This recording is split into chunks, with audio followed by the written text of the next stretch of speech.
Namaste. Let's understand the deviated nasal septum. What is it? It is a deviation or displacement of nasal septum from the midline. It may involve the bone, the cartilage, or both of these structures. Let's look at the types. It can be anteriorly dislocated,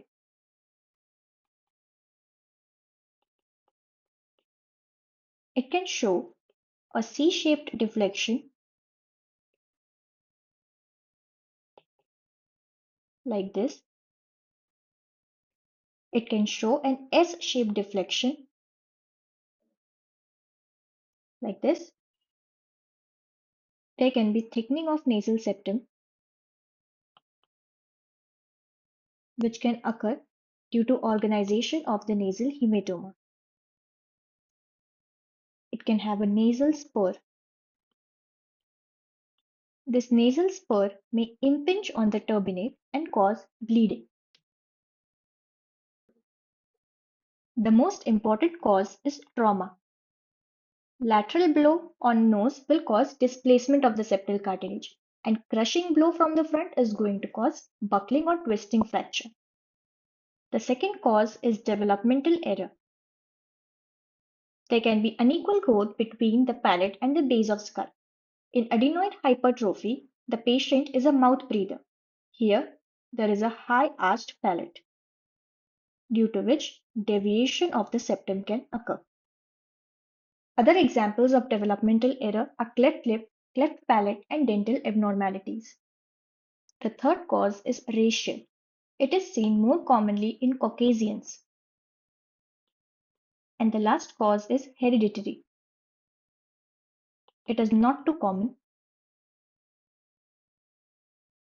It can be seen in any age, and it is more common in males. The clinical symptoms are nasal obstruction, which can be unilateral or bilateral. The spur can cause epistaxis or pressure headache.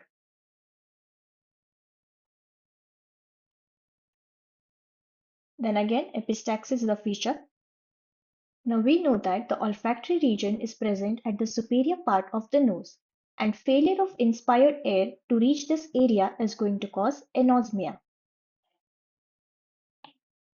If the deformity is externally visible, then it will cause cosmetic problems. And it can also cause middle ear infections. We don't need to treat all the patients suffering with DNS because majority of the patients don't even know that they have DNS and they are asymptomatic. We treat the patients who come with the history of obstruction or with above symptoms that we have just discussed or with recurring infections. Two important surgeries to treat DNS are SMR, that is submucosal resection operation, and septoplasty. Septoplasty is preferred over SMR. We will learn more about these surgeries in the next video. Thank you.